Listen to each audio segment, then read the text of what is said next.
वक्ती तौर पर 2 हफ्तों का अमन तो कायम हो गया है। आप समझते हैं कि इन 2 हफ्तों में जो है वो किसी नतीजे पर पहुंच सकेंगे और मुस्तकिल जंगबंदी हो सकेगी? देखें, कहने को तो ये बड़ा मुख्तसर वक्त है, तनाज़ा जितना बड़ा है। शिराजी साहब, आपसे दोबारा रब्ता करने की हम कोशिश करेंगे पाकिस्तान की कोशिशों से और वज़ीर आज़म शहबाज शरीफ और field marshal general Asim Munir की कोशिशों से 2 हफ्ते की जंगबंदी अमल में आ चुकी है। ईरान और अमेरिका 2 हफ्ते की जंगबंदी पर राज़ी नज़र आए और उसके बाद अब जुमे के रोज़ इस्लामाबाद में अहम मुज़ाकरात होंगे ईरान और अमेरिका के दरमियान, और इसी हवाले से बात करेंगे। हमारे साथ मौजूद हैं इफ्तिखार शिराजी साहब। शिराजी साहब, मुस्तकिल जंगबंदी होती नज़र आ रही है आपको? देखें, इसमें कोई शक नहीं है कि एक ब्रेक थ्रू तो हुआ है और पहले मरहले में हमने देखा कि 15 रोज़ा जंगबंदी, लेकिन जिस तरह की कंडीशंस दोनों जानिब से हैं, 15 नुकाती मुतालबात अमेरिका की जानिब से और इसी तरह 10 नुकाती ईरान की जानिब से, तो मैं समझता हूँ कि 15 रोज़ का वक्त काफ़ी नहीं होगा, क्योंकि इन टफ कंडीशंस के ऊपर मुज़ाकरात के कई अदवार होंगे। और यही वजह है कि पाकिस्तान ने ये कहा है कि अगर फरीकैन चाहेंगे तो इस मुज़ाकराती अमल को एक्सटेंड भी किया जा सकता है, इसको तवालत दी जा सकती है। तो मेरे ख्याल में वक्त लगेगा और इस दौरान इस बात को यकीनी बनाने की कोशिश होनी चाहिए कि जो सीज फायर है वो बरकरार रहे, वो कहीं ब्रेक ना होने पाए। और इस सारे अमल के दौरान जो मेन स्पॉइलर है, जिससे बार बार इस खतरे का गोया के गुमान किया जा रहा है कि इसराइल कहीं इस पीस डील को ब्रेक ना करवा दे, कहीं इसकी वॉलेशन करके, तो उस पर नज़र रखनी होगी। और बाकी ये है कि जाहिर सी बात है, जब डायलॉग टेबल पे दोनों मुल्कों के मुज़ाकरात कार बैठेंगे और मोस्ट प्रोबेबली इसके अंदर कुछ मुआवनीन भी शामिल हो जाएं, जिसमें पाकिस्तान भी है, जिसमें मिस्र भी है, जिसमें चीन भी है, तो हो सकता है कि साइडलाइंस के ऊपर जो गुफ्तगू हो उसके नतीजे में किसी एक काबिल हल जो है वो इस पे पहुंचा जा सके। तो मेरे ख्याल में हमें उम्मीद रखनी चाहिए। और इस दौरान हम देख रहे हैं कि जो अमेरिका की जानिब से एक पहले मरहले में खुशगुमानी थी मेरे ख्याल में कि शायद 1-2 हफ्ते की जंग के बाद वो ईरान के अंदर अपने टारगेट्स को अचीव कर लेंगे, अब इस 40 रोज़ा जंग में वो टारगेट्स को अचीव नहीं हो पाए, तो अब ऑप्शन क्या रह जाती है? क्या इस जंग को और तवील करना? और अगर किया जाएगा,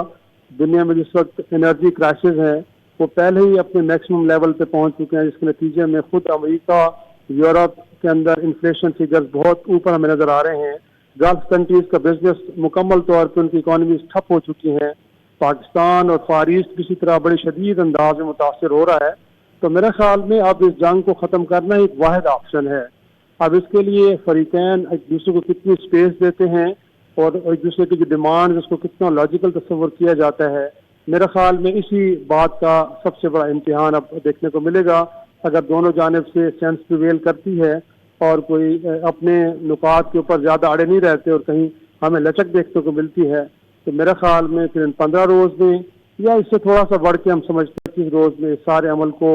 डिस्कस भी कर लिया जाएगा। उसके नतीजे में एक हमें परमानेंट गोया के जंगबंदी के साथ साथ मुज़ाकरात के ज़रिए मामलात को हल करने का रास्ता भी देखने को मिलेगा। तो इसमें कोई शक नहीं है कि एक टफ कॉल है और अभी तक तो हम इस बात से खुश हो रहे हैं कि 15 रोज़ के लिए सीज फायर हो गया, लेकिन साथ साथ इस बात का भी खदशा मौजूद है और जिसका इजहार बार बार किया जा रहा है कि कहीं ऐसा तो नहीं है कि अमेरिका और इसराइल की जानिब से कुछ एक टाइम लिया जा रहा है जिस दौरान वो अपनी मिलिट्री माइट्स को और ज़्यादा बेहतर करें और फिर दोबारा इस जंग की तरफ चल पड़े। तो वो भी अपनी जगह पर खदशा मौजूद है, लेकिन बहरहाल पॉजिटिव रहना चाहिए और इस बात को लेके चलना चाहिए आगे कि मुमकिन तौर पर सफारतकारी ही इस मैदान में जीतेगी और अल्टीमेटली गुफ्तगू के जरिए ही मशरिक़ वस्ता के मसले को वंस फॉर ऑल हल कर लिया जाएगा। जी इफ्तिखार साहब, मुज़ाकराती अमल की आपने बात की, तो मुज़ाकराती टीमों का भी ऐलान अब सामने आने लगा है। ईरान की जानिब से ऐलान किया गया है कि स्पीकर बाकर कालीबाफ और वज़ीर ख़ारजा अब्बास इराक़ची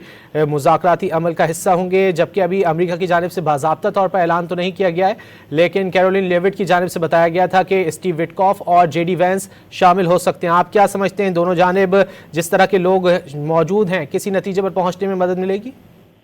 जी बिल्कुल, अगर ईरान की जानिब से ये ऐलान आ चुका है कि उनके स्पीकर इस मुज़ाकराती अमल का हिस्सा बनेंगे, तो फिर आप इस बात का यकीन रखें कि अमेरिका की जानिब से भी उनके नायब सदर, क्योंकि प्रोटोकॉल ये कहते हैं कि हाईएस्ट फोरम के सामने एक हाईएस्ट ऑफिस का ये बंदा बैठ सकता है।